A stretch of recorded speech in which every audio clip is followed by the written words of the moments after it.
আপনি যুদ্ধ যদি করেন তাহলে হাতিয়ারের প্রয়োজন আছে, খালি হাতে কোনো যুদ্ধ হয় না। আর আপনি বিয়ে করেছেন, আপনি স্ত্রীকে যদি শান্তি দিতে চান তাহলে আপনার লিঙ্গ শক্ত থাকতে হবে।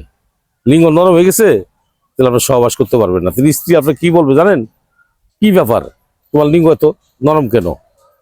তোমার লিঙ্গ দাঁড়ায় না কেন? তোমার লিঙ্গে শক্তি নাই কেন? তুমি কে এর পুরুষ? যখন এই কথা বলে তো নিজের কাছে খারাপ লাগে। দাদু ভাই একটা কথা বলি, যৌবন এমন একটা জিনিস, আমি এই কথা বারবার কেন বলি জানেন? যৌবনটাকে ধরে রাখেন, এই যৌবন দিয়ে আপনি আজ জায়গায় কু জায়গায় নষ্ট করেন না। কিন্তু এটার একটা হিসাব আছে, প্রত্যেকটা জিনিসের একটা হিসাব আছে।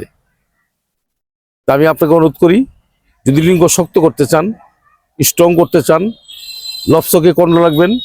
আর একটা কথা বলি, অতিরিক্ত মিলামেশা করবেন না। অতিরিক্ত মিলামেশা করলে দেহের হরমোন ক্যালোরি শর্ট হয়ে যায়, আস্তে আস্তে দেখা যায় লিঙ্গটা নরম হয়ে যায়। অনেক লোক আছে উত্তেজনা শক্তি বেশি, বেশি উত্তেজনা যারা আগে ছিল দেখেন আজকে তারা লিঙ্গের শক্তি নাই, লিঙ্গের টেম্পার নাই। যে কোনো জিনিস যদি লিঙ্গের শক্তি যদি না থাকে ওই পুরুষের কিন্তু 4 বছর দাম নেই। তা আমি আপনাকে অনুরোধ করি, তো আসেন ন্যাচারাল ওষুধগুলো খান, গাছের ওষুধগুলো খান, কারণ গাছের উপর কোনো ওষুধ নেই। এটা আমি বারবার বলি।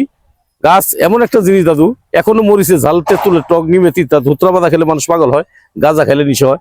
দেখেন তো কোন জিনিসটার ক্ষমতা নাই? প্রত্যেকটা জিনিসের ক্ষমতা আছে। গাছ দাদু এটা আল্লাহ পাকের একটা দান।